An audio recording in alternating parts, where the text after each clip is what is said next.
Maka malam ini kita akan khusus membahas seputar dunia perdukunan dan juga paranormal. Karena pembahasan ini bukan pembahasan biasa. Ini menyangkut akidah umat Islam, menyangkut agama. Makanya pembahasan ini harus sering digaungkan di tengah-tengah masyarakat,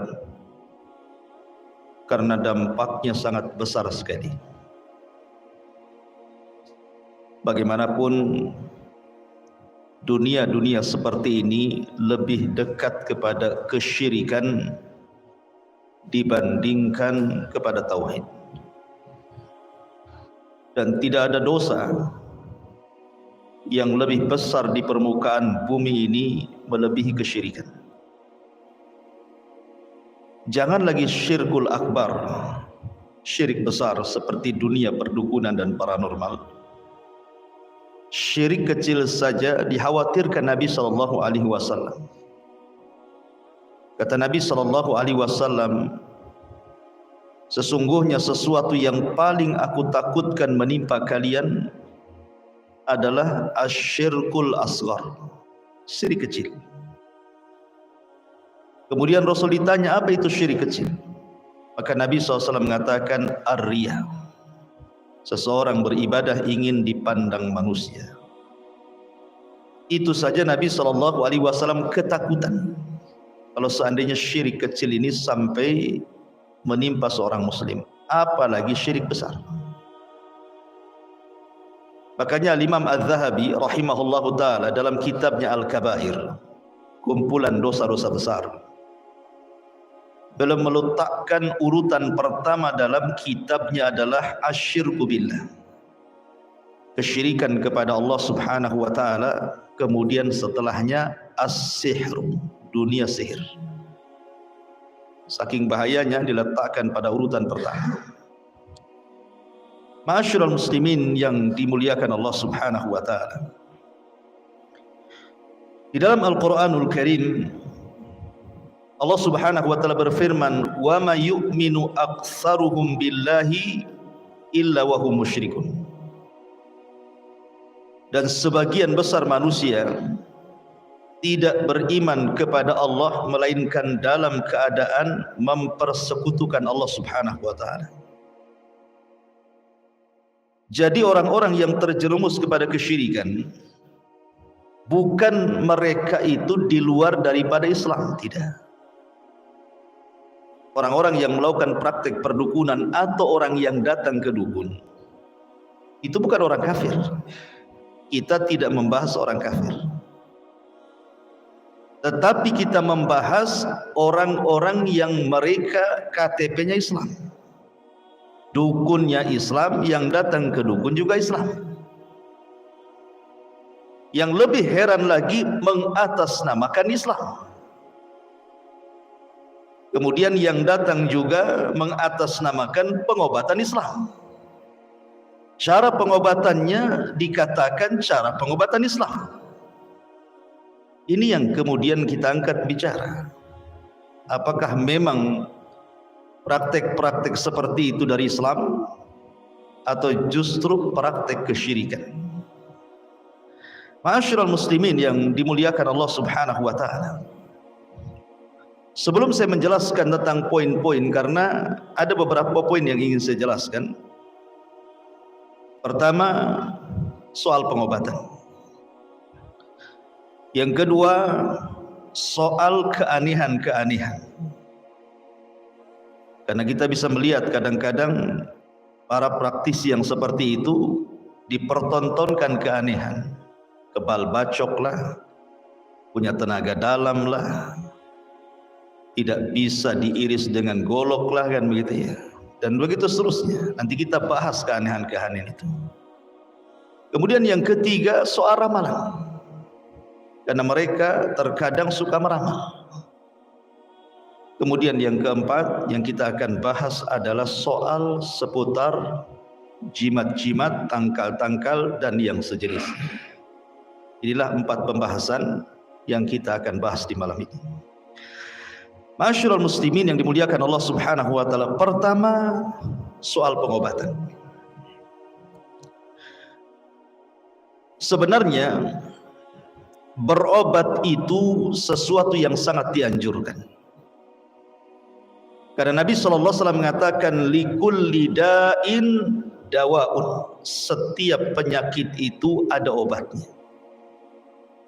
Fa idza usiba dawa'ud da'i bari'a bi idznillah azza wajalla.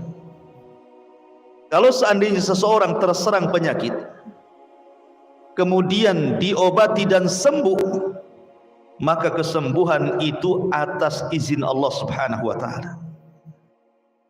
Ingat bahwa penyakit itu datang dari Allah, sembuh juga datang dari Allah. Makanya sebelum seseorang itu menggantungkan kepada obat ataupun kepada tabib ataupun kepada dokter ataupun kepada apapun yang mungkin bisa mengobati, sebelum hati kita tergantung kepada itu semua, gantungkan hati kita kepada Allah. Karena mereka para pengobat atau obat-obat racikan itu hanya sekedar wasilah saja.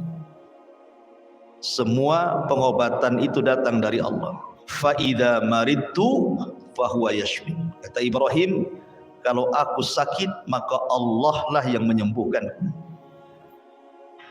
Ma'asyiral muslimin yang dimuliakan Allah Azza wa Jalla. Dalam dunia pengobatan dalam Islam, yang namanya obat itu terbagi menjadi 3. Pertama, dia jadi obat karena memang syariat Islam secara nas Al-Quran dan hadis memang itu obat. Yang kedua, memang tidak terdapat dalam Al-Quran atau dalam hadis Nabi yang sahih itu obat, tetapi ada penelitian secara ilmiah yang dilakukan oleh saudara-saudara kita dalam dunia farmasi dan pengobatan atau dalam dunia herbal bahwa ini adalah obat. Kemudian yang ketiga, tidak berdasar sama sekali. Quran tidak mengatakan ini obat, hadis tidak mengatakan ini obat, dunia farmasi pengobatan herbal juga tidak dikatakan ini obat, tiba-tiba dijadikan obat. Ini dalam dunia pengobatan terbagi menjadi 3. Adapun yang pertama, bahwa ada obat-obat itu berdasarkan nas Al-Quran atau hadis Nabi SAW adalah obat atau bisa dijadikan sebuah pengobatan. Contoh, Nabi SAW dalam hadis Abi Hurairah radhiyallahu an bicara tentang habbatus sauda. Bicara tentang habbatus sauda, jintan hitam. Kata Nabi SAW, fil habbatis sauda shifaun min kulli da'in illa sam. Kata Nabi SAW, di dalam jintan hitam itu ada obat untuk mengobati semua jenis penyakit kecuali kematian. Kalau orang sedang sakaratul maut, nyawa sudah di kerongkongan, jangan suruh minum habbatus sauda, tetap mati dia. Kematian tidak bisa ditangkal dengan habbatus sauda ya. Kematian itu takdir yang datang dari Allah Subhanahu wa taala. Kemudian juga contoh yang lain, ketika Allah Subhanahu wa taala berfirman soal madu, Allah mengatakan wa auha rabbuka ilan nakhli anittakhidhi minal jibali buyutan wa minasy syajari wa mimma ya'rishun summa kuli min kulli thamarati fasluki subula rabbik dhulalan yakhruju min butuniha syarabun mukhtalifun alwanuhu fihi shifa'u linnas inna fi dzalika laayat liqaumin yatafakkarun. Kemudian makanlah dari segala macam buah-buahan, lalu dan Tuhanmu mengilhamkan kepada lebah, buatlah sarang di gunung-gunung, di pohon-pohon kayu, dan di tempat-tempat yang dibikin manusia. Menunjukkan bahwa madu itu ada 3. Ada yang disebut dengan madu jabali. Madu jabali itu madu yang diambil dari gua-gua, dari gunung-gunung, bukit-bukit, dan ini sebaik-baik madu. Kemudian yang kedua ada namanya madu hutan, madu liar yang ada di hutan-hutan tuh. Maka ini jenis madu urutan kedua. Ada madu peliharaan. Ini madu dalam urutan jenis ketiga. Ada juga yang keempat, madu palsu dari gula biasanya. Kan itu. Ya, itu bukan obat itu. Minum itu antum jadi diabetes. Jadi kemudian Allah mengatakan, dan Tuhanmu mengilhamkan kepada lebah, buatlah sarang di gunung-gunung, di pohon-pohon, dan di tempat-tempat yang dibikin manusia. Kemudian makanlah dari segala macam buah-buahan, lalu tempuhlah jalan Tuhanmu yang telah dimudahkan bagimu. Dari perut lebah itulah keluar minuman madu yang bermacam-macam warnanya. Di dalamnya terdapat obat yang menyembuhkan bagi manusia. Sesungguhnya pada yang demikian benar-benar terdapat tanda kebesaran Allah bagi orang yang berfikir. Dari ayat ini menunjukkan bahwa madu adalah obat berdasarkan nas Quran. Ya. Kemudian juga contoh yang lain, Nabi SAW bersabda tentang minyak zaitun. Kata Rasul, intadimu bizaiti waddahinu bihi fa innahu min syajaratin mubarakah. Jadi minyak zaitun itu termasuk pohon yang diberkahi. Arti berkah itu artinya banyak kebaikannya. Berarti minyak zaitun atau buah zaitun itu bagian daripada obat. Ataupun ketika Nabi SAW bicara tentang air Zam-Zam, kata Nabi SAW,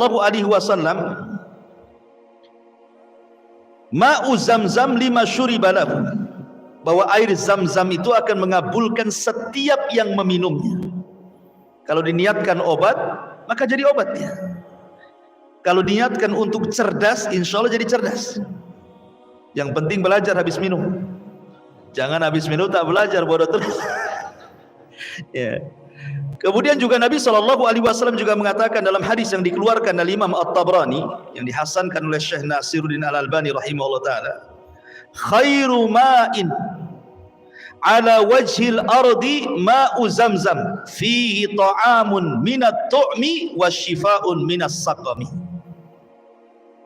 Sebaik-baik air yang terdapat di permukaan bumi itu adalah air Zam-Zam. Padanya bisa digunakan untuk pengganti makanan atau obat dari penyakit. Di sini ada kalimat syifa'un minas suqmi, obat untuk penyakit. Jadi air Zam-Zam itu berdasarkan nas hadis adalah obat.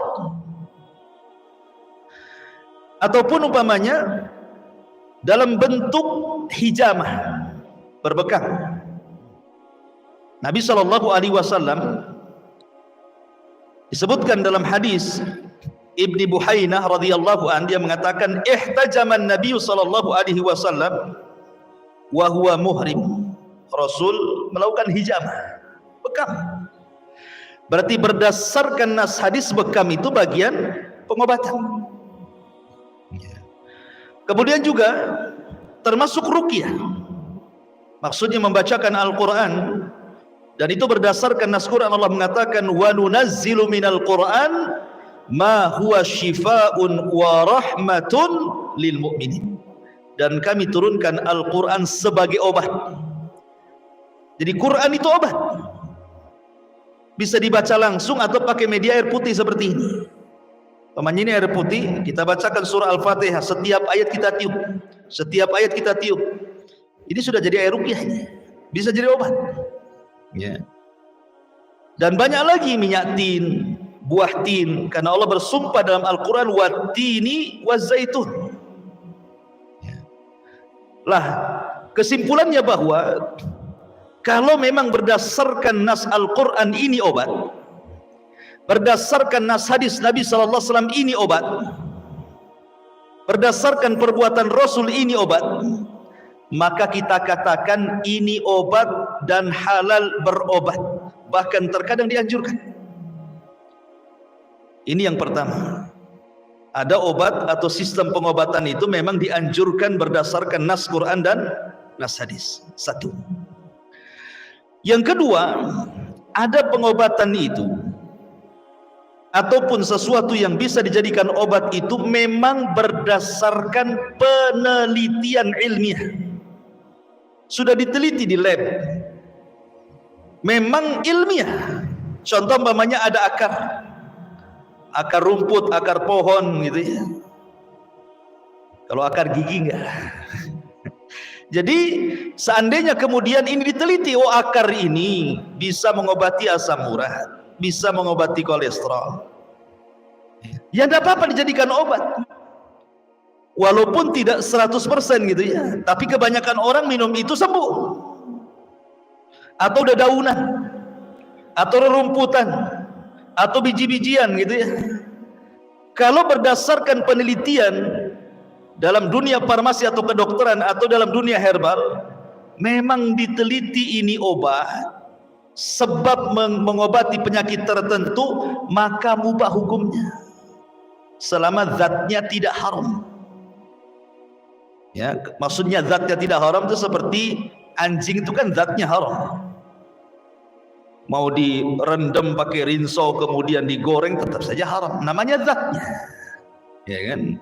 Artinya bahwa kalau berdasarkan penelitian ini obat dan terbukti walaupun tidak 100%, maka halal dan boleh.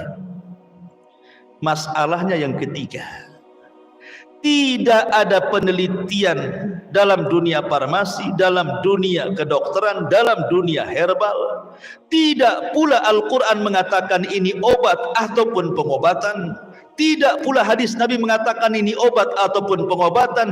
Tiba-tiba dijadikan obat atau pengobatan. Inilah yang disebut dengan ja'ala sabab ma laisa bisabab. Menjadikan sesuatu sebab yang bukan sebab.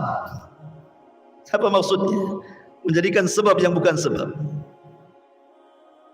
Ini, benda ini secara penelitian bukan obat, malah dijadikan obat. Itu namanya menjadikan sebab yang bukan sebab.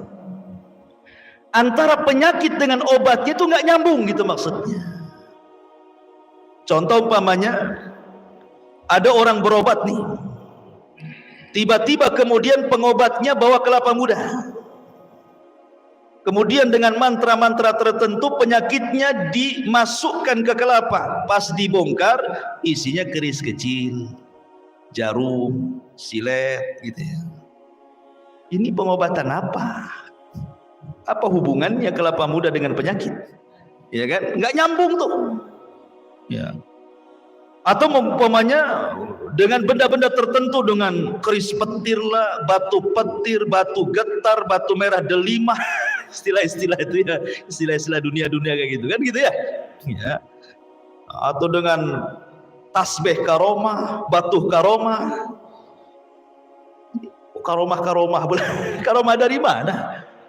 Ya. Kan ada tuh pengobatan dengan seperti itu, dengan benang, dengan gelang. Itu nanti masuknya pada bab jimat, nanti terakhir kita jelaskan. Jadi jangan menjadikan obat sesuatu yang bukan obat, atau praktek-praktek itu tidak dikenal mengobati. Kan banyak tuh dalam dunia perdukunan itu praktek-praktek pengobatan, mentransfer penyakit ke ayam umpamanya kan. Kasihanlah ayam itu yang tadinya sehat jadi sakit. Kan gitu ya. Dolim sama ayam jadinya. Ya. Jadi ada orang-orang yang kemudian menggunakan sistem pengobatan itu di luar nalar. Kalau memang pengobatan-pengobatan seperti ini baik, kenapa di zaman salaf dulu, di zaman Nabi, di zaman para sahabat, di zaman para ulama tidak ada pengobatan kayak gini. Masyaallah muslimin yang dimuliakan Allah Subhanahu wa taala. Ini kalau cerita dunia pengobatan, nanti kita akan bentangkan, kita akan urut dulu sesuai pembahasan. Kemudian yang kedua, bicara soal keanehan. Keanehan ini kalau saya bagi ada 7 perkara. Pertama disebut mukjizat. Yang kedua disebut irhasat. Yang ketiga disebut karamah. Yang keempat disebut maunah. Yang kelima disebut al-ihana. Yang keenam disebut al-istidraj. Dan yang terakhir disebut as-sihru, sihir. Ya. Kita rinci, apa maksudnya 7 keanehan ini? Yang pertama mukjizat. Mukjizat itu adalah amrun khariqun lil 'adah, sesuatu keajaiban di luar kebiasaan orang. Dan ini hanya dijadikan dan diberikan untuk para nabi dan rasul. Mukjizat ini khusus untuk menemani para nabi dan rasul, untuk membuktikan bahwa dia nabi, bahwa dia rasul. Seperti di zaman rasul terbelahnya bulan, ya kan? Kan aneh. Ataupun di zaman Nabi Musa tongkat jadi ular, memukul lautan terbelah 2, atau tangan dimasukkan ke pesak tiba-tiba bercahaya, atau di zaman Nabi Isa dia bisa menghidupkan orang mati dengan izin Allah, dan begitu seterusnya. Itu mukjizat namanya, khusus bagi para nabi. Kemudian yang kedua ada irhasat. Irhasat juga khusus bagi para nabi, tapi peristiwanya sebelum diangkat jadi nabi. Seperti Nabi SAW sebelum lahir atau saat lahir terdapat cahaya yang menerangi negara-negara adidaya di zaman itu, Persia dan Romawi. Ataupun ketika sebelum lahir Nabi SAW terjadi peristiwa Ashabul Fil yang kemudian dihancurkan oleh Ababil. Itu disebut irhasat namanya. Kemudian yang ketiga disebut karamah. Karamah ini diberikan oleh Allah Subhanahu wa taala kepada wali-wali Allah Subhanahu wa taala. Dan yang dimaksud wali adalah seseorang yang multazim, betul-betul dia iltizam, istiqomah di dalam mengikuti syariat. Memang orangnya taat, sholat, soleh, taqarrub kepada Allah gitu ya. Jadi karamah ini memang diberikan oleh Allah kepada wali-wali Allah. Dan wali-wali Allah itu bukan wali-wali tertentu. Wali-wali Allah itu setiap yang bertakwa kepada Allah, itulah wali Allah. Siapapun yang bertakwa kepada Allah Subhanahu wa taala berarti dia wali Allah. Tidak mesti wali 1, wali 2, wali 3, tidak. Semua orang bisa jadi wali. Apalagi antum nyokolahkan anak ke sekolah, jadilah wali murid. Bukan itu maksudnya. Jadi wali-wali Allah itu sebagaimana firman Allah Azza wa Jalla, mereka adalah orang-orang yang bertakwa. Dan takwa itu secara umum definisi yang sering antum dengar di khutbah Jumat, melaksanakan perintah dan menjauhi larangan. Maka itu karamah. Tetapi karamah itu 1, tidak bisa dipelajari. 2, tidak bisa diulangi.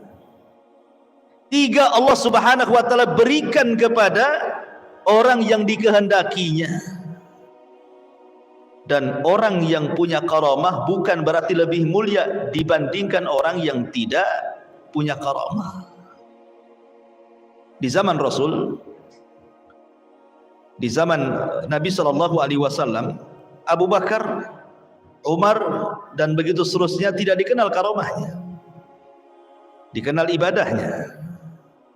Tapi ada sahabat Rasul yang diberikan karamah. Contohnya siapa? Tufail ibn Amr ad-Dawsi. Di tangan dia Abu Hurairah masuk Islam. Banyak sahabat yang masuk Islam di tangan Tufail ibn Amr ad-Dawsi, karena dia orang Daus. Abu Hurairah juga orang Daus. Ketika dia berdakwah ke Daus, pertama kali dakwah ditolak. Datang dia kepada Nabi. Nabi, saya sudah berdakwah kepada kaumku, tidak ada yang mau, berilah tanda kepada. Kata Nabi SAW, pulanglah, nanti akan Allah datangkan tanda kepadamu. Di tengah jalan, namanya orang dulu nggak ada senter. Zaman sekarang kan enaklah bawa senter gitu ya. Zaman dulu malam-malam gelap lah. Tiba-tiba di tengah jalan, dahinya bercahaya, nyorot gitu dahinya itu. Ada cahaya nyorot ke depan. Bukan kayak sekarang orang cari kodok di ketaruh ini, bukan. Memang ada, dia keluar cahaya gitu ya. Jadi dia takut kalau seandainya cahaya yang di dahinya itu menjadi fitnah.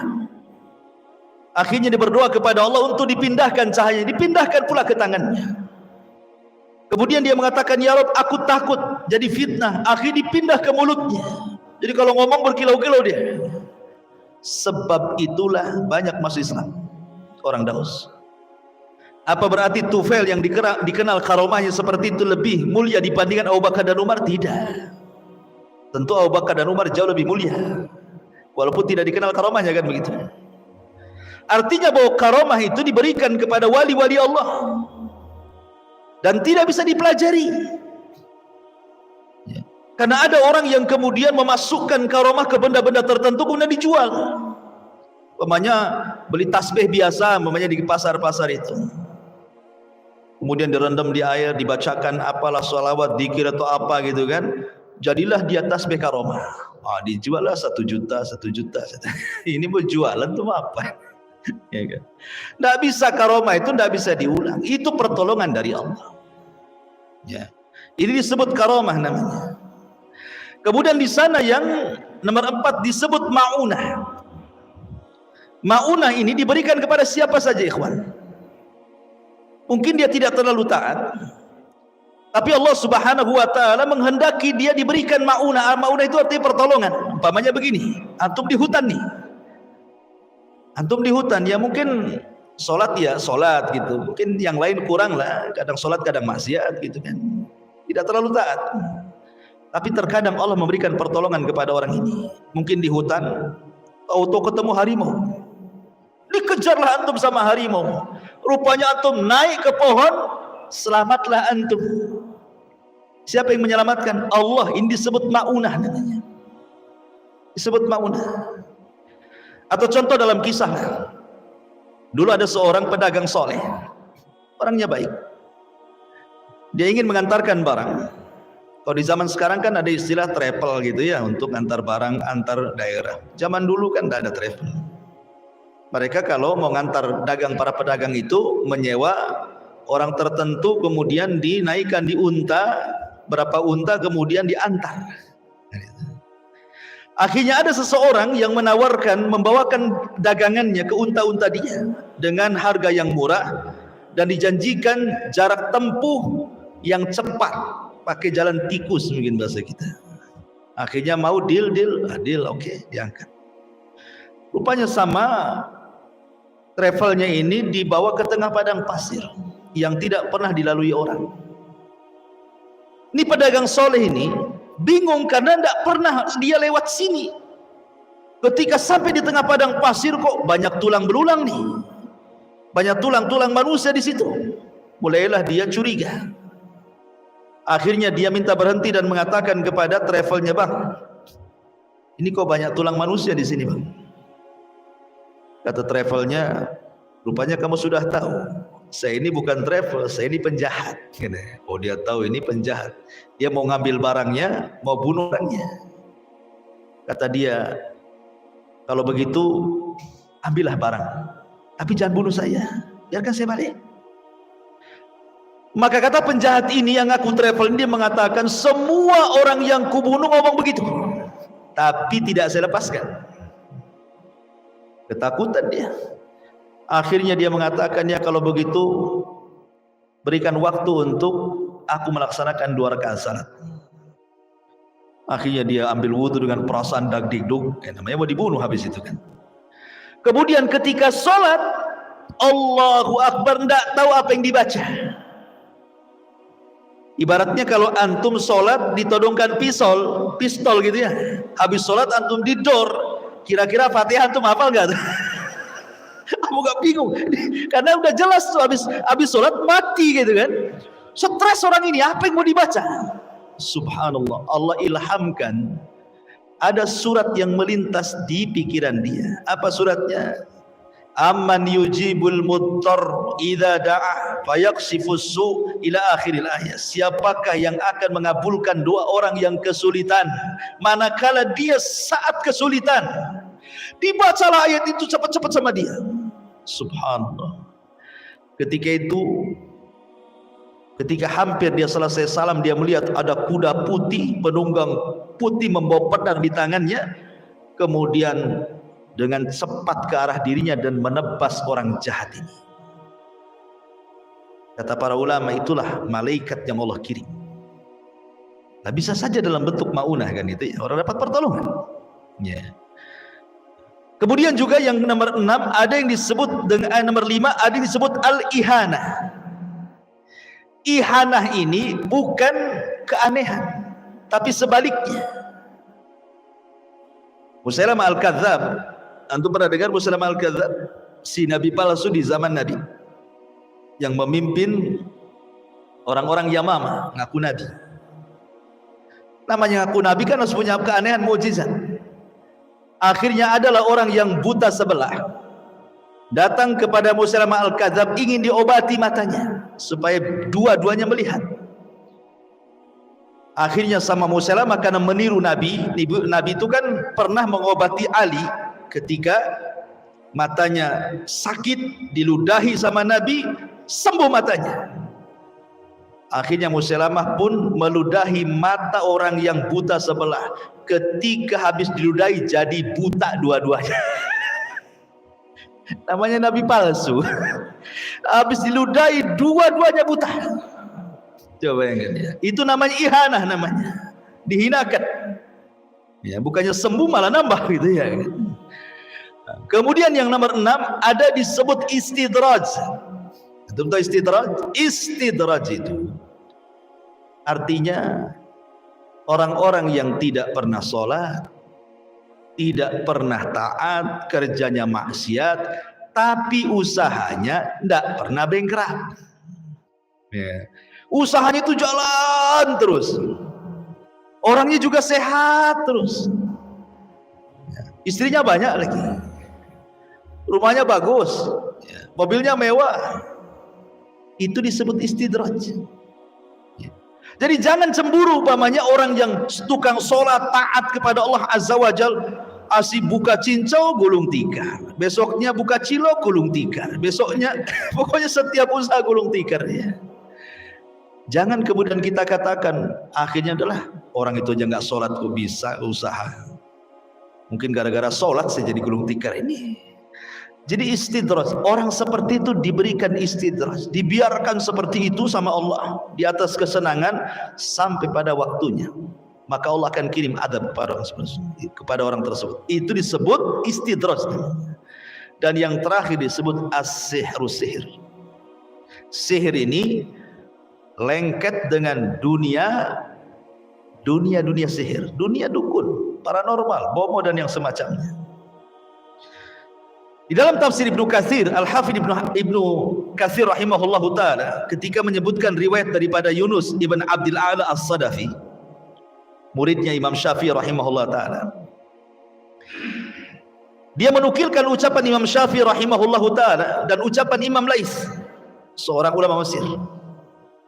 Katanya Imam Syafi'i rahimahullah taala, "Idza ra'aitumur rajula yamshi 'alal ma'i wa yatiru fil hawa'i fala taghtarru bihi hatta tu'ridu amrahu 'alal kitabi was sunnah."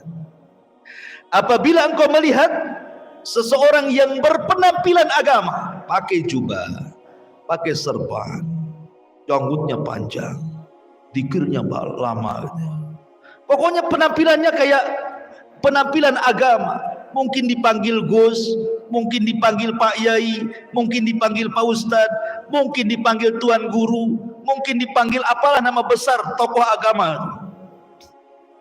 Tiba-tiba yamshi alal mah, bisa pula dia berjalan di air. Wa yatiru fil hawa, bisa pula dia terbang. Atau mungkin istilah kita ini dibakar kebal, dibacok kebal gitu ya.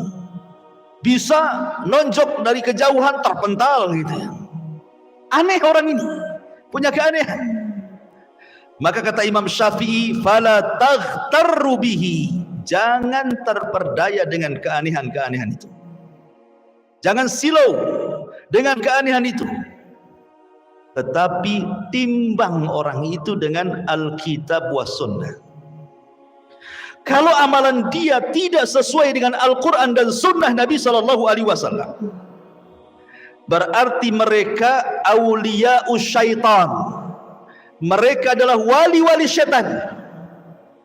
Tapi kalau memang amalan mereka sesuai dengan Al-Quran dan Sunnah Nabi SAW, kemudian punya keanehan seperti itu, maka mereka wali-wali Allah, kata Imam Syafi'i. Artinya di sini ketika Imam Syafi'i mengatakan, apabila ditimbang dengan Al-Quran dan Sunnah amalannya tidak seperti itu, berarti dia menggunakan sihir, menggunakan bantuan jin. Keanehan-keanehan seperti itu. Tetapi keanehan-keanehan zaman sekarang yang terjadi tidak mesti menggunakan jin. Terkadang menggunakan trik-trik khusus. Ya kan? Trik-trik seperti tukang sulap gitu kan. Pakai trik. Pakai benda-benda atau pakai semacam obat-obat kimia atau pakai kecepatan tangan atau pakai pengalihan dengan ngomong banyak. Kayak tukang obat kan ngomong aja kan. Dialihkan karena ucapan orang itu jadi nyihir juga tuh. Ya. Dialih-alihkan orang dengan hipnotis dan yang semacamnya. Ini pun tetap tidak dibolehkan. Karena ini masuk dalam penipuan. Makanya kita lihat sekarang di media-media yang sekarang lagi viral kan, bahkan subscribe-nya itu bisa jutaan tuh. Penontonnya ratusan ribu. Kalau dakwah kayak saya ini yang nonton 5 orang, 6 orang. Kalau yang dakwah tauhid ini memang yang nonton sedikit, tapi kalau dakwah syirik, ya Allah yang nonton tuh banyak kan. Coba kita lihat orang-orang yang sedang melakukan acting dunia perdukunan itu, atau menampakkan dunia kesaktian. Terkadang ada acara-acara itu yang disebut dengan gerebek dukun santet. Ya, gerebek dukun-dukun pelet. Nanti setelah digerebek itu, wah, adu kekuatan nih, kawan. Nanti saling pental-pentalan tuh, terpental tuh. Belum ditonjok sudah mental tuh. Pakai tenaga dalam tuh. Yang herannya terkadang dikesankan nih, yang satunya nampak kayak dukun asli. Telanjang, jarang mandi, gimbal, jelek, menakutkan, padahal settingan. Yang satunya pula, Masya Allah, pakai jubah, janggutan, pakai serban, pakai tasbih, baca salawat, pakai zikir, baca Quran, was-was-wases, nggak jelas. Kita bayangkan. Ya.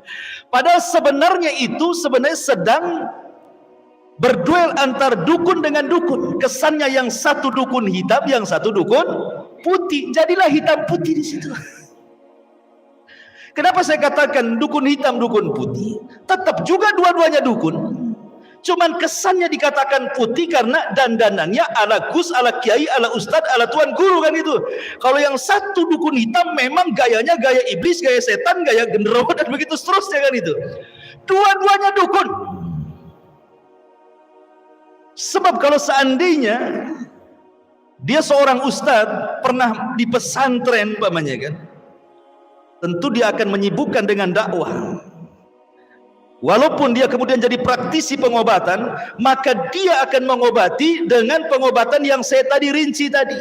Dengan obat-obat yang memang secara Quran Sunnah itu obat, atau pengobatan secara Quran Sunnah itu dibolehkan seperti ruqyah, hijamah dan semacamnya, atau dengan herbal-herbal yang sudah diteliti, ya kan? Ini tidak pengobatan dengan aneh-aneh. Memindahkan penyakit ke ayam, ke kelapa muda, kemudian seolah-olah ada jinnya, kemudian jin itu ditangkap, dimasukkan ke botol, kemudian dibuang. Ya, botolnya bolong tuh bawahnya, keluar dari bolong sini. Terkadang ikhwatu fiddin, ada orang-orang itu sesuatu yang gaib yang hanya Allah tahu, kemudian dia menganggap dia tahu alam gaib. Perhatikan ya, 5 kunci kegaiban itu tidak ada yang tahu kecuali Allah. Ada 5 kunci kegaiban, tidak ada yang tahu dari makhluk kecuali Allah. Sebutkan dalam sebuah hadis Nabi sallallahu alaihi wasallam dari Abdullah ibn Umar radhiyallahu anna Nabi sallallahu alaihi wasallam qala mafatihul ghaibi khamsun. Kata Abdullah ibn Umar radhiyallahu an, Nabi SAW bersabda, kunci gaib itu 5 perkara, tidak ada yang tahu kecuali Allah.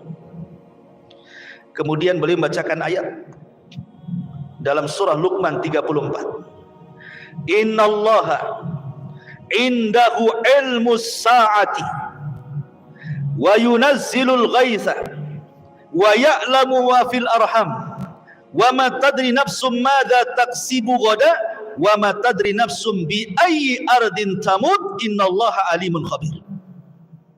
Satu, sesungguhnya Allah hanya ada pada sisinya saja satu pengetahuan tentang hari kiamat. Pengetahuan tentang hari kiamat tidak ada yang tahu kecuali Allah. Jangan meramal tentang kiamat. Seperti pernah terjadi, ada orang yang meramal tanggal 15 bulan Ramadan akan terjadi dukhan. Ini ramalan, tidak ada yang tahu kecuali Allah. Kalau kiamat itu tidak ada yang tahu kecuali Allah, maka tanda-tanda besarnya pun tidak ada yang tahu kecuali Allah. Yang kedua, kata Allah mengatakan, dan dialah yang menurunkan hujan, wa yunazzilul ghaits. Tidak hujan atau hujan itu bukan urusan pawang. Ingat, pawang hujan tidak bisa mencegat hujan.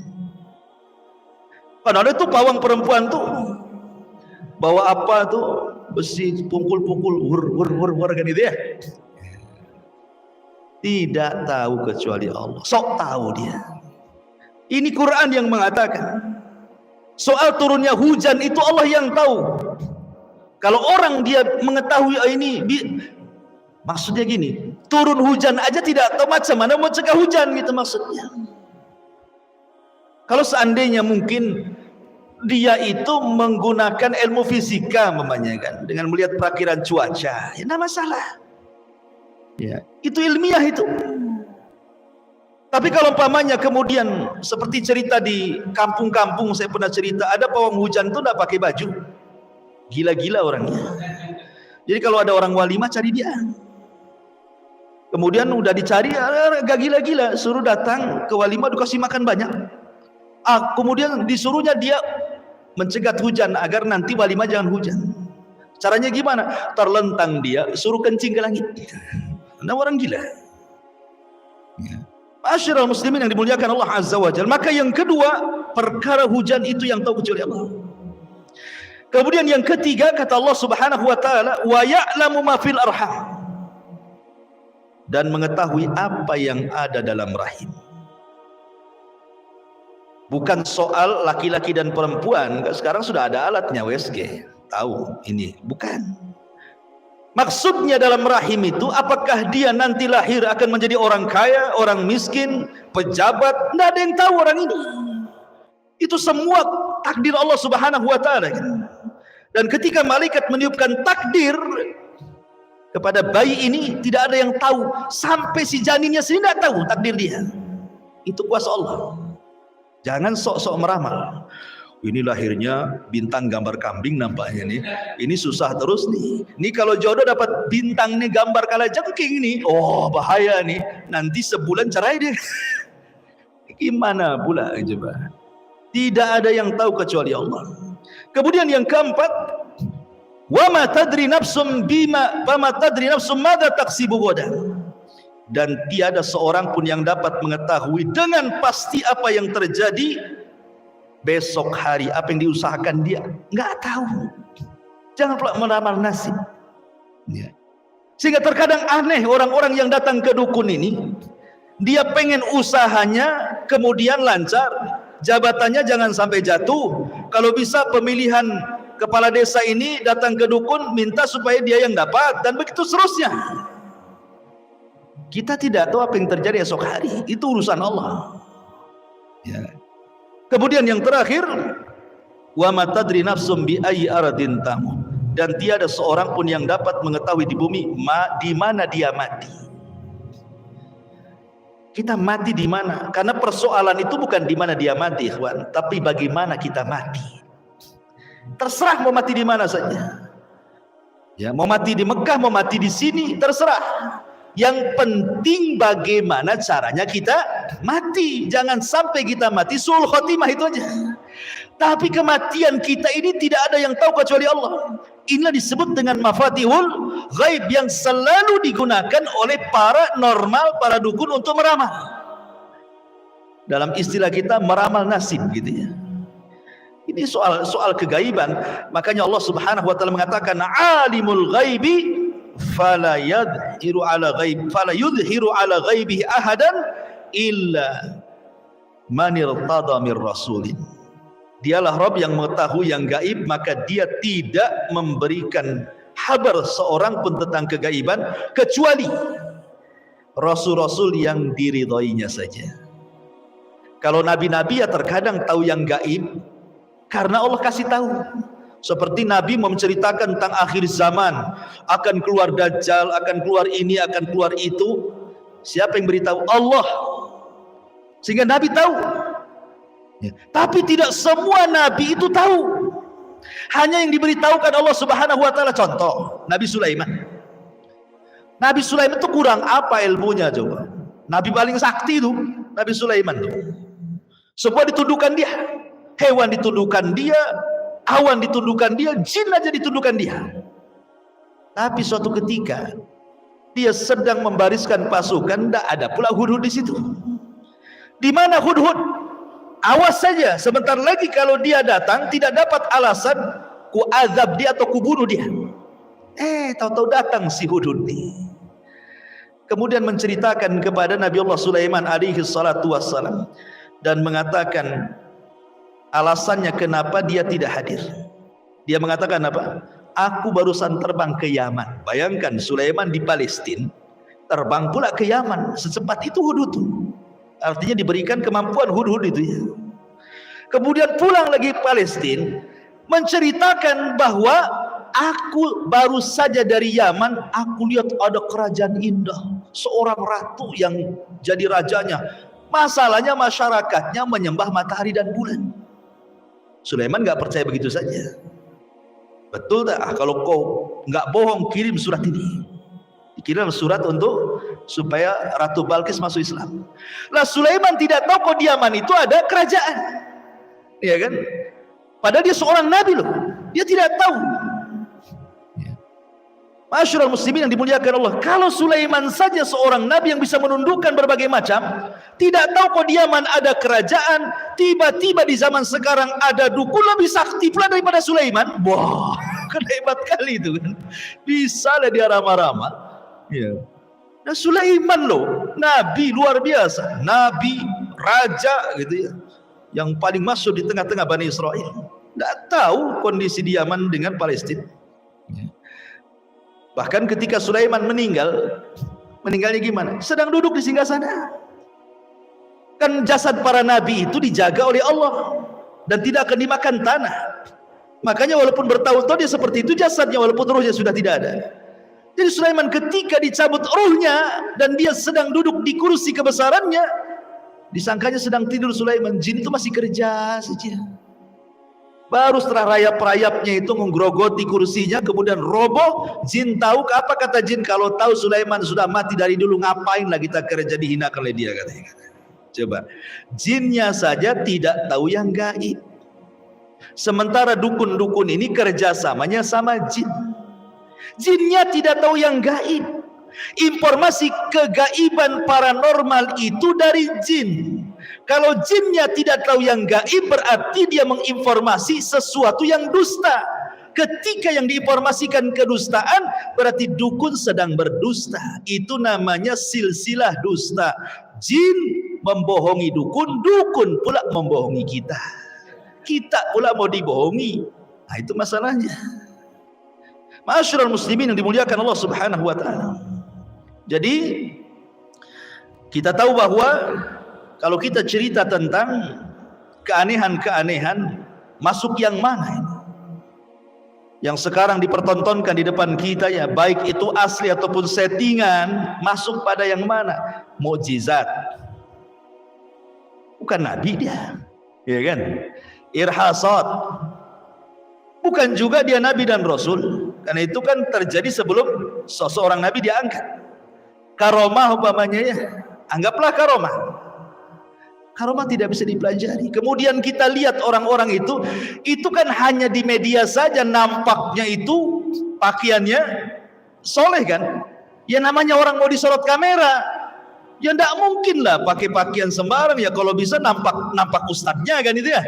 Nampak ustadznya, nampak tawaduknya, ngomongnya lembut kali. Nampak zikir-zikir, salawat-salawat kan itu. Tidak tahu kehidupan dia sehari-hari. Kemudian lihat amalan dia kan gitu. Amalan dia itu sesuai dengan Quran dan Sunnah tidak? Contoh dalam pengobatan. Dalam pengobatan itu sudah jelas, ruqyah itu ada dhawabitnya. Ada aturan-aturannya kan ruqyah itu ya. Sebutkan oleh para ulama, satu antakuna bi kalamillah au bi asma'ihi wa sifatihi. Harus menggunakan kalam Allah Al-Qur'an atau menggunakan nama-nama dan sifat-sifat Allah. Yang kedua, antakuna bilisanil arabi. Dia harus berbahasa Arab. Aw bima ya'rifu ma'na min ghairi, ataupun yang diketahui maknanya. Kemudian yang ketiga, at-tawakkul 'ala Allah azza wa jalla fi ruqyah. Dia sandarkan ruqyah ini yang menyembuhkan bukan bacaannya tapi Allah Subhanahu wa taala. Allah Subhanahu wa taala. Kemudian juga tidak menggunakan praktek-praktek perdukunan. Ya hanya dibaca saja. Pamannya ini orang sakit nih. Kita mau ruqyah dia, kita niatkan bahwa kita hendak meruqyah, baca Quran. Dikeraskan bacaannya. Kemudian baca doa-doa yang diajarkan Nabi SAW atau menyebut asma Allah dan sifat-sifatnya. Tidak ada harus kemudian dipegang, kemudian dimasukkan ke botol, dimasukkan ke kelapa. Ya Allah, itu tidak pernah terjadi. Kemudian menerka-nerka ini, di dalamnya ini ada kerisnya nih. Oh, tahu ada kerisnya. Sehingga ketika betul-betul diambil kerisnya, dimasukkan ke kelapa, kemudian dibelah, oh itu ada kerisnya. Udah saya pindahkan kerisnya di situ. Di jantungnya ada kerisnya. Kalau di jantung ada kerisnya, mati. Jadi sebenarnya dia sedang menghayal. Ya. Dari mana dia tahu isi daripada tubuh manusia kecuali dengan alat kan gitu ya. Kalau dengan terawangan, istilahnya ilmu terawangan gitu ya, diterawang begitu. Ini pakai jin, ikhwatu fiddin, muliakan Allah azza wa jalla. Bisa pakai jin beneran, bisa tipu-tipu. Namanya trik-trik sulap juga bisa terjadi seperti itu, dan sudah ma'ruf di kalangan tukang sulap yang seperti itu, dan bahkan sudah dibongkar lagi oleh mereka. Jadi itu bukan ruqyah. Ruqyah bukan seperti itu. Ma'asyiral muslimin yang dimuliakan Allah Subhanahu wa taala. Kemudian yang ketiga yang kita akan bahas adalah bicara soal ramalan. Allah Subhanahu wa taala berfirman di dalam surah An-Naml 65. Qul la ya'lam man fis samawati wal ardil ghaiba illallah wa ma yash'uruna ayyana yub'atsun.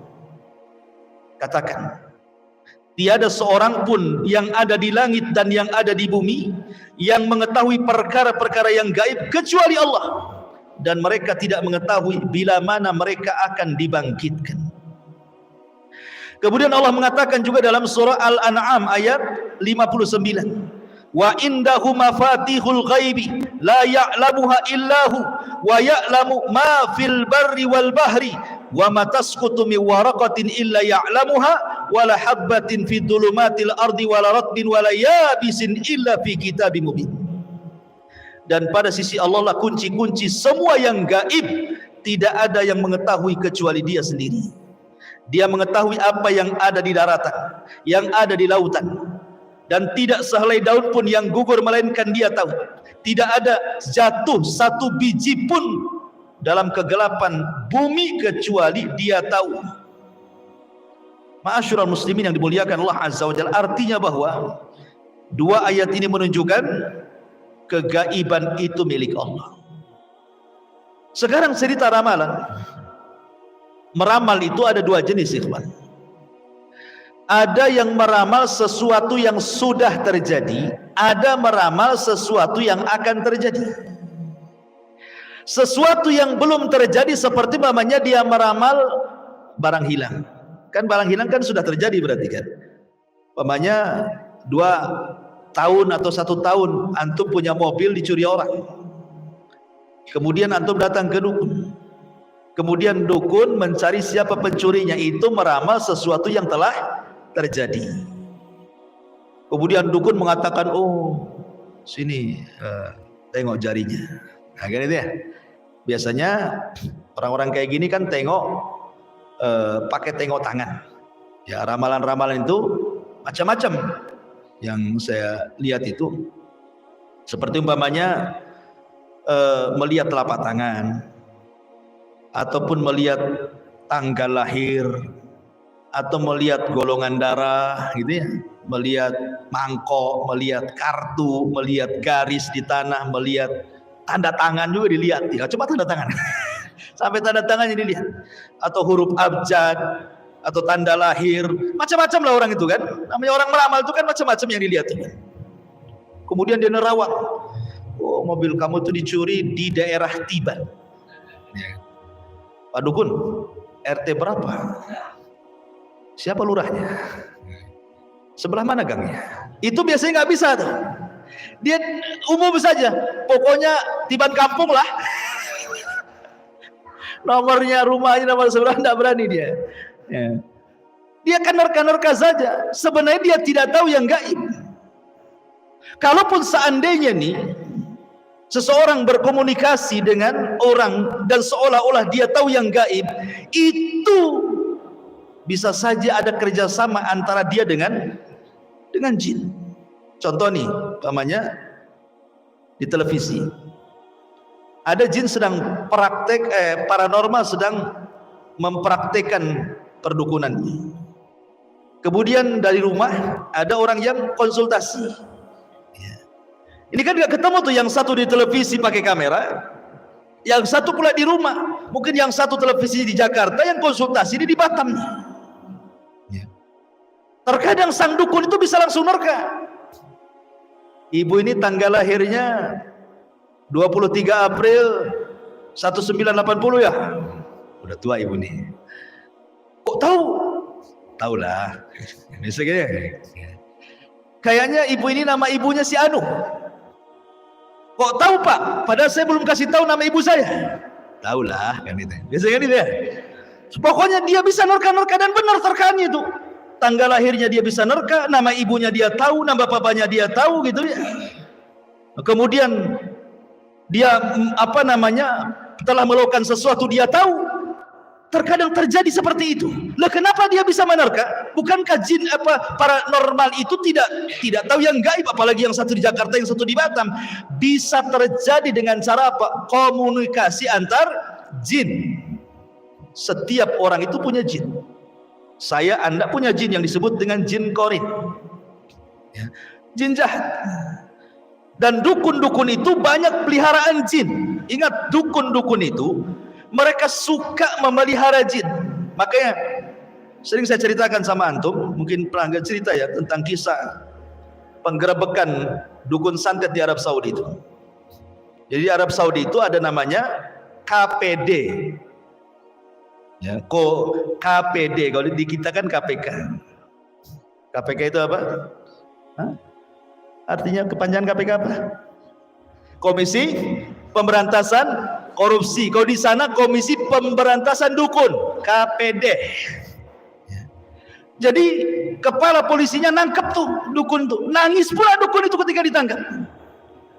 Kemudian kata kepala polisi, kenapa kau nangis? Katanya, Pak, saya nangis bukan karena saya ditangkap, tapi kayak saya nangis karena sebanyak itu jin yang aku rawat tidak ngasih tahu bahwa saya akan ditangkap. Itu masalahnya. Kok saya ini banyak jinnya, saya rawat jin-jin itu, kok satu pun nggak ngasih tahu bahwa saya akan ditangkap, katanya. Coba kalau dia kasih tahu, kan saya bisa kabur, gitu kan? Saya bayangkan. Artinya dukun-dukun itu banyak peliharaannya. Jadi kalau dia sedang meramal sesuatu, pasti dia akan kerahkan jin-jinnya itu. Dan jin dukun akan berkomunikasi dengan jin si pasien. Ya. Jadi kalau dalam manusia itu ada namanya informan, kalau dalam dunia jin itu ada namanya inforjin. Tahu inforjin? Jin memberikan informasi sesama jin. Ya.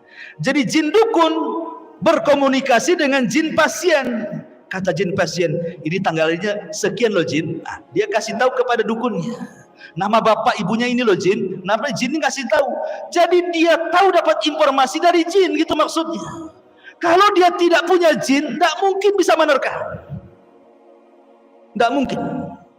Karena tapi tidak semua jin bisa menerka apa yang ada pada diri kita. Contoh kejadiannya ketika Hajjaj ibn Yusuf As-Saqafi. Hajjaj ibn Yusuf ini itu kan pemimpin zalim, walaupun dia hafal Quran tapi suka bunuh orang. Hajjaj ibn Yusuf As-Saqafi ini. Jadi Hajjaj ibn Yusuf ini manggil dukun. Manggil dukun. Kemudian sambil bincang-bincang. Hajjaj ini ngambil kerikil-kerikil di sampingnya sambil dihitung. Ya, dia nggak perasan dia sedang ngambil kerikil. Dihitungnya 1, 2, 3 sampai 10 kerikil. Kemudian digenggam. Kemudian kata Hajjaj, wahai fulan, tebak berapa kerikil yang ada di tangan saya? Kata dukun ini 10. Pas dihitung betul 10. Terus diam lagi. Kemudian Hajjaj ibn Yusuf tanpa menghitung langsung main kerawak saja, diambil kerikilnya, nggak tahu berapa isinya. Berapa ini? Dia bingung. Sekian. Ternyata ketika dihitung meleset dia. Ternyata apa? Ketika kita tidak tahu, dia tidak tahu. Gitu maksudnya. Ketika kita tahu, dia tahu, gitu maksudnya. Jadi tidak semua jin itu tahu. Kalau asal plek ini berapa? Tidak tahu. Nggak akan tahu. Coba saja antum buktikan. Tapi kalau antum hitung dulu, tahu dia. Ya, jin kita informasi sama dia. Kalau kita nggak ngasih tahu, jin kita ya bingung mengenai informasi berapa katanya. Takut salah informasi dan tidak salah kan sama jin. Ya. Jadi ikhwatu fi muliakan Allah Subhanahu wa taala. Jadi ramalan-ramalan itu semua adalah dunia perdukunan. Dalam Islam tidak mengenal ramalan kecuali ramalan cuaca BMKG. Ya itu sesuai dengan fisika nggak apa-apa. Karena namanya ilmu perbintangan itu ada dua macam. Ada yang disebut ilmu tasyir, ada yang disebut ilmu taksir. Yang satu tasyir, yang satu taksir. Kalau tasyir nggak apa-apa. Ya, ilmu perbintangan digunakan untuk perakiraan cuaca, menentukan waktu-waktu sholat, menentukan perjalanan di tengah lautan melihat bintang, maslahat tidak ada masalah. Tapi kalau sudah digunakan ilmu taksir, taksir itu artinya pengaruh, bahwa bintang-bintang tertentu memberikan pengaruh, wah ini namanya dunia ramal. Ya, bintang-bintang tertentu atau zodiak-zodiak perbintangan tertentu bisa menentukan nasib orang, nasib masyarakat, nasib bangsa, nasib negara, nasib politik dan yang lainnya. Nah itu sudah masuk ke ramalan. Ya, kan ada tuh yang udah meninggal ya, yang nenek siapa namanya yang luar negeri itu suka ramal-ramal tuh udah pakai bintang. Itulah, nah itu kan pakai zodiak perbintangan. Dan dulu kita masih kecil-kecil, kalau antum beli koran itu ada tuh, ya kan? Kalau koran-koran dulu, zaman dulu itu dicantumkan tuh bintang-bintang itu, dengan hokinya, dengan sialnya, dijelasin tuh. Ya, kalau tanggal sekian berarti bintang ini, berarti sialah kau katanya. Gitu. Kalau ini hokilah antum katanya. Jadi terkadang ikhwatu fillah muliakan Allah, dalam ramalan-ramalan seperti ini tidak ada yang tahu kecuali Allah Subhanahu wa taala. Kemudian yang terakhir yang kita bahas misalnya tentang jimat. Dari Imran ibn Husain radhiyallahu anhu. Nabi sallallahu alaihi wasallam absara ala adudi rajulin halqatan arahu. Nabi SAW pernah melihat ada seorang laki-laki pakai gelang yang nampak gitu ya. Kok ada sahabat pakai gelang, seorang laki-laki lihat Nabi. Ketika Rasul mengatakan, apa ini? Ya, gelang itu dari kuningan, in sufr.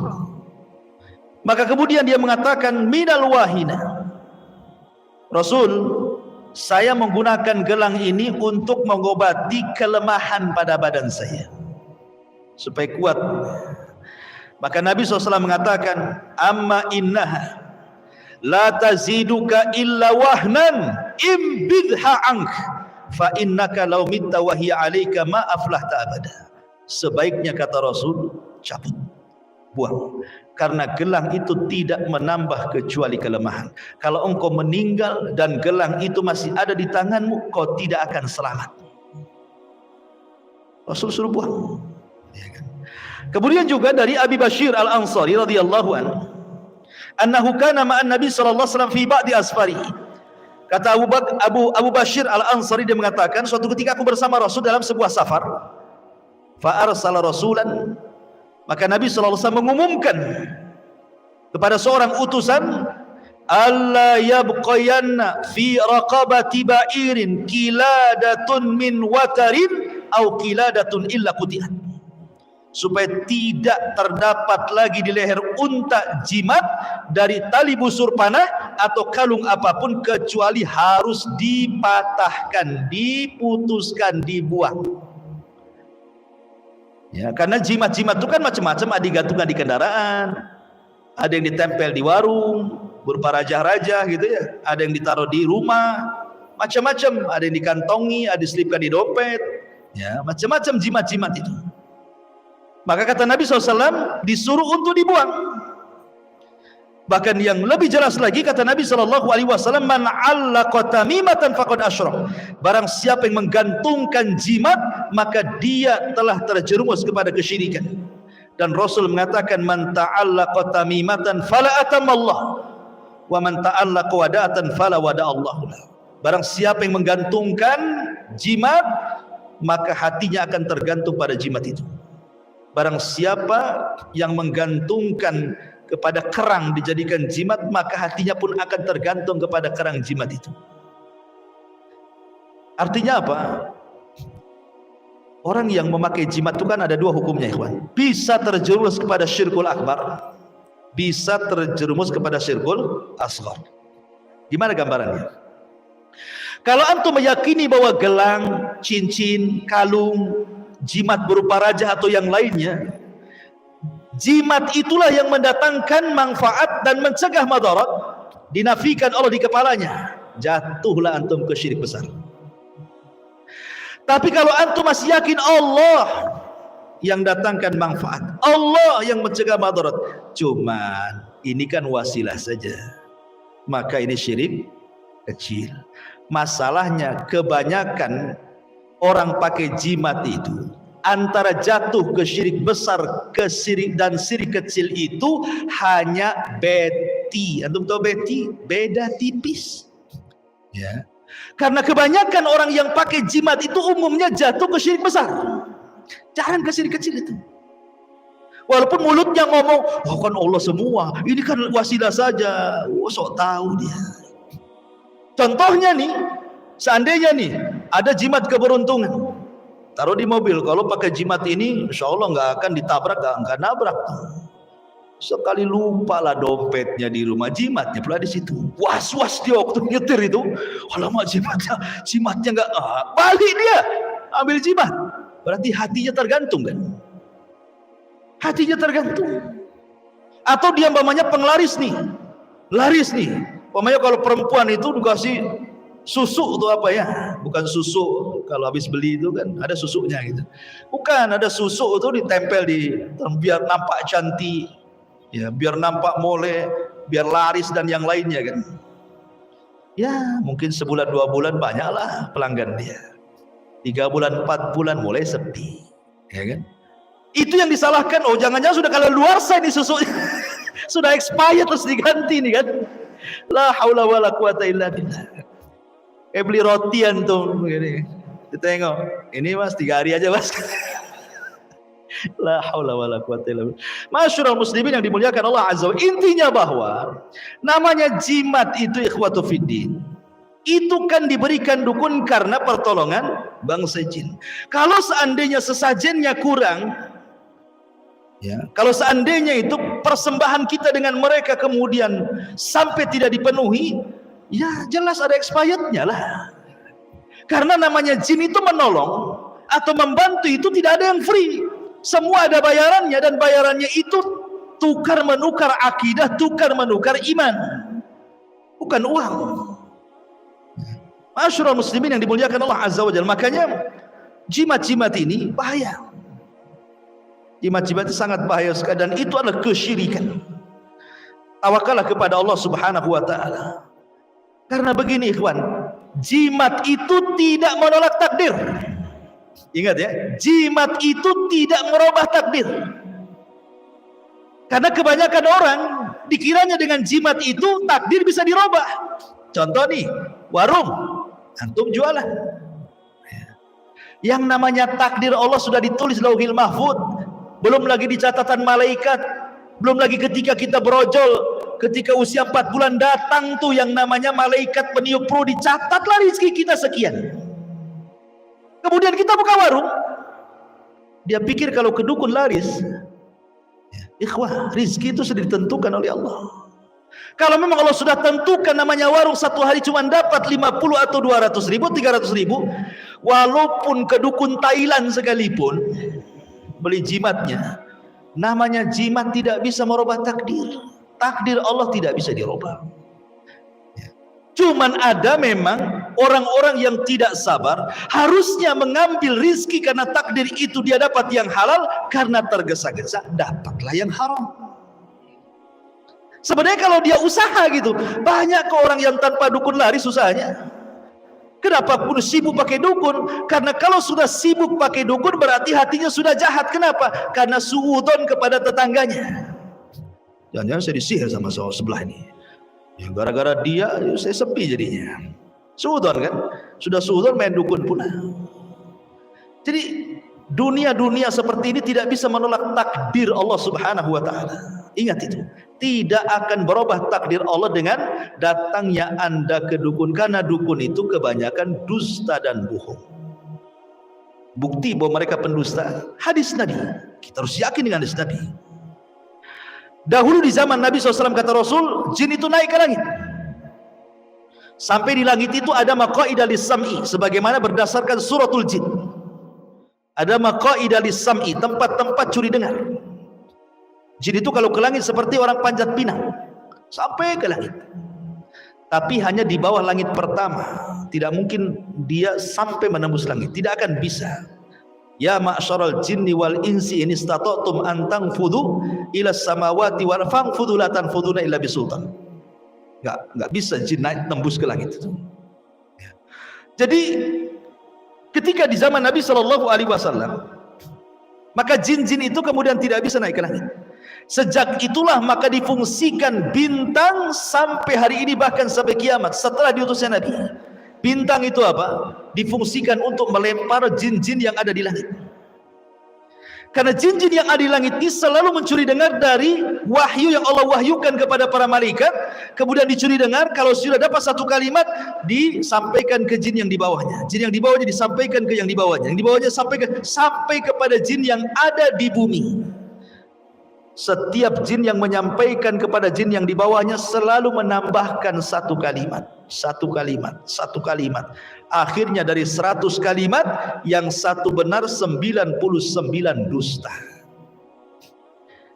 Kemudian yang jin yang di bumi inilah dia jual belikan dengan dukun, paranormal, bomo dan yang semacamnya. Jadi yang benar itu cuma satu, 99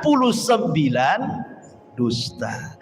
Kalaupun seorang pengobat dan dia dukun mengobati, sembuh tanpa sadar, dibacakan sholawat gitu saja, sembuh dia. Sekarang antara yang sembuh dengan yang tidak sembuh banyak mana? Kan gitu. Ya. Karena biasanya yang sembuh inilah kemudian dia pula yang diwawancarai, dimasukkan YouTube. Gimana setelah berobat sama dia? Oh bagus. Yang nggak sembuh nggak diwawancarai. Coba yang nggak sembuh diwawancarai, kalau aku lah dukun tuh. Jadi masyarakat muslimin yang dimuliakan Allah Azza wa Jalla. Jadi mereka adalah para pendusta. Yang bahayanya di zaman sekarang ini, ikhwan, tontonan-tontonan di YouTube dan yang semacamnya. Kita lihat tontonan-tontonan itu seperti gerebek dukun, kemudian adu kesaktian antar dukun, kemudian pengobatan yang tidak dikenal dalam syariat Islam, ya, dipertontonkan. Kemudian setelah ada orang-orang yang membongkar, tiba-tiba sebagian mereka sadar, kemudian baru ngomong bahwa ini adalah settingan. Padahal ketika dia membuat konten itu tidak ada tulisan untuk hiburan atau settingan kan, itu seolah-olah beneran. Kalau mungkin orang-orang cerdas, ini settingan. Gimana kalau orang-orang itu jahil, tidak pernah belajar iman, nggak pernah belajar tauhid, orang awam, ya, kemudian dipertontonkan seperti itu, setan pula masuk seolah-olah beneran. Hebat kali orang ini, digolok nggak mempan, dibakar nggak mempan, ditonjok, orang yang nonjoknya mental. Kemudian dipraktekkan dunia pengobatan ala mereka. Kok bisa ya orang yang sakit kemudian disuruh terlentang, dibawalah kelapa muda, entah ngomong-ngomong apa pakai ya, kayak gaya-gaya sinetron, diambilnya dari tubuh itu dimasukkan ke kelapa, isinya jarum, silet, macam-macam. Kalau isinya uang 200.000 kan enak. Ini isinya macam-macam di situ. Lah kemudian ditonton nih.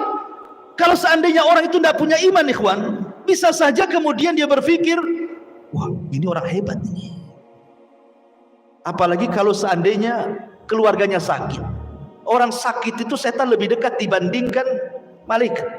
Karena setan tidak mau orang sakit parah mati itu husnul khotimah, tidak mau. Gimana caranya dia husnul khotimah? Makanya diberikan waswas, berobatlah ke sana, berobatlah ke sana, gitu maksudnya. Akhirnya berobatlah ke sana. Apa yang terjadi? Dua hadis Nabi cukup. Hadis yang pertama kata Nabi SAW, man ata arrafan fasa'ala an syai'in lam tuqbal salatuhu arba'ina yawman. Siapa yang datang ke dukun hanya sebatas konsultasi, tanya tok, nggak membenarkan, ya nggak yakin, konsultasi saja, hanya tanya, itu sholatnya 40 hari ditolak, nggak akan diterima. Dan kebanyakan kan begitu ya. Biasanya kan kalau ada tayangan-tayangan di YouTube tuh, walaupun asalnya mungkin pada awalnya hanya editan, settingan, hiburan dan yang lainnya kan. Iya kalau orang cerdas. Kalau orang yang tidak cerdas disangkanya beneran, dicari-carinya nomor telepon dia. Cobalah dia telepon. Kan itu ya, tanyakan, konsultasi dulu kan gitu ya.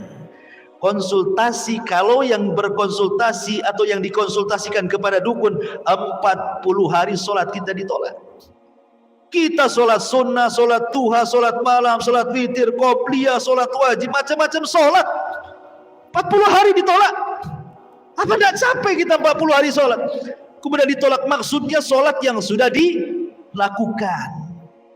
Antum nih sholat sudah mengerjakan sholat selama 40 hari kemarin, itu ditolak, gugur semuanya. Kalau 40 ke depan nanti pula berdalil, kalau gitu nggak usah sholat lah 40 hari, kan ditolak, nanti aja setelah 40 hari gitu. Masyarul muslimin yang dimuliakan Allah Azza wa Jalla. Atau hadis yang kedua kata Nabi SAW, man ata arrafan au kahinan fasaddaqahu. Man ata arrafan aw kainan fasala an syai'in fasaddaqahu faqad kafara bima unzila ala Muhammadin sallallahu alaihi wasallam. Siapa yang datang ke dukun, tukang ramal, paranormal, bomo, dukun, macam-macam yang sejenisnya, bertanya, dibenarkan pula. Jadi pasiennya pula. Kemudian merasa dia sembuh, ada perubahan. Padahal itu dukun. Maka dia telah keluar dari Islam. Kalau sampai membenarkan, keluar dari Islam. Kalau hanya bertanya, sholatnya 40 hari tidak diterima. Kecuali kalau mau nguji, nggak apa-apa. Mau menguji kebohongan dia, nggak apa-apa. Kita datang ke dukun hanya untuk menguji kebohongannya, bahwa dia bukan dukun, nggak ada masalah. Ya, kalau antum ingin bongkar triknya dan antum punya trik, nggak ada masalah. Ya.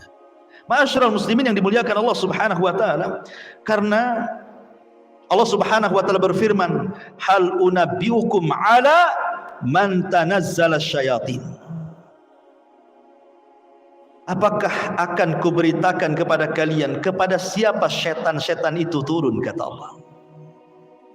Tanazzalu ala kulli affakin athim yulquna sam'a wa aktsaruhum kadhibun. Maka Allah katakan mereka turun kepada tiap-tiap pendusta lagi banyak berbuat jahat, maksudnya para dukun dan tukang sihir. Setan-setan tersebut menyampaikan berita dusta kepada mereka supaya mereka melakukan kerusakan gitu ya, dan kebanyakan mereka adalah para pendusta. Imam Qatadah mengatakan ayat ini bercerita tentang para dukun.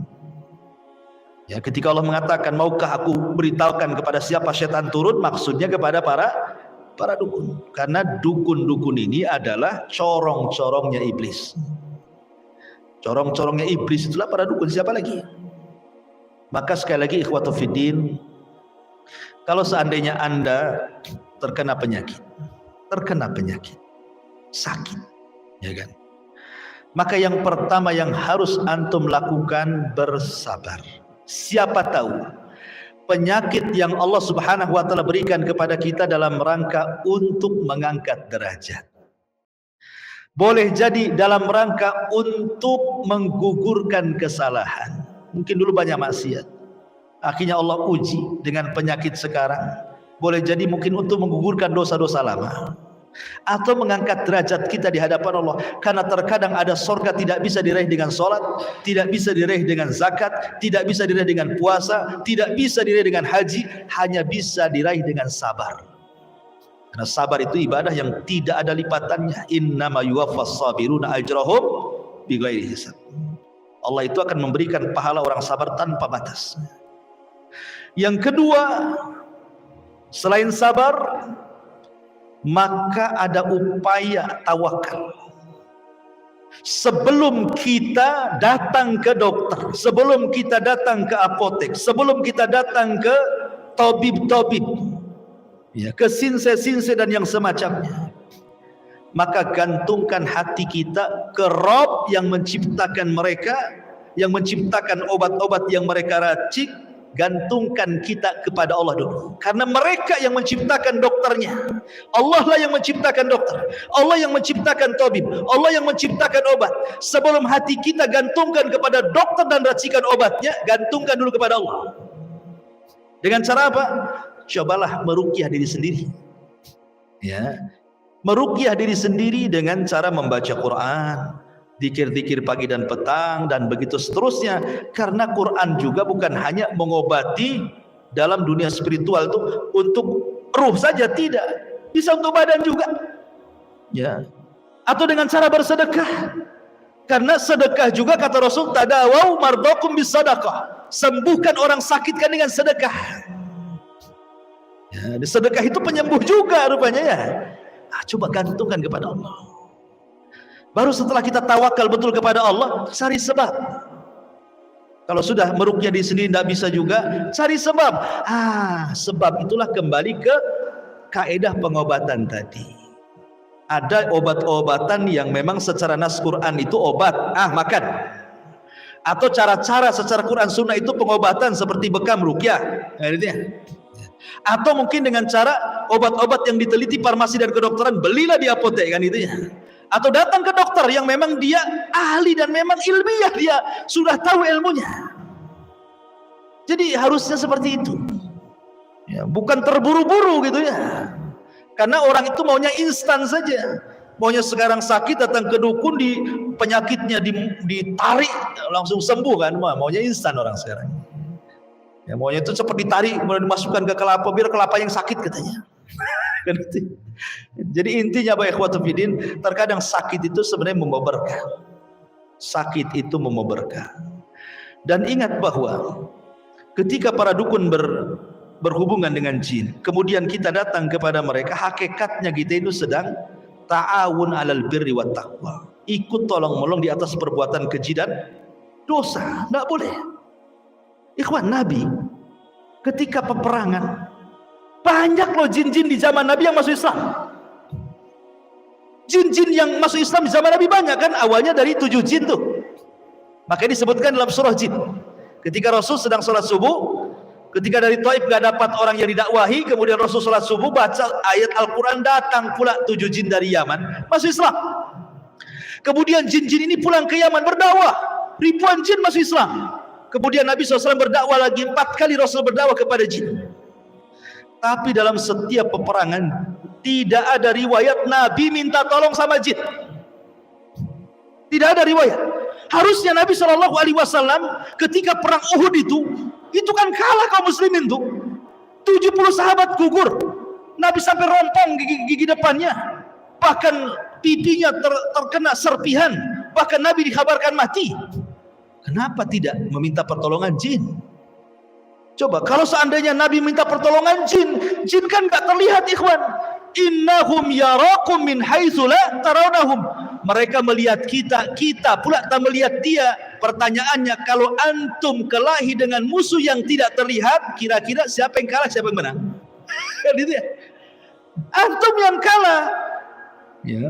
Antum yang kalah pastilah, kan itu ya. Kalau orangnya nggak lihat, saya ini nggak melihat antum, antum melihat saya nonjok kemana nih?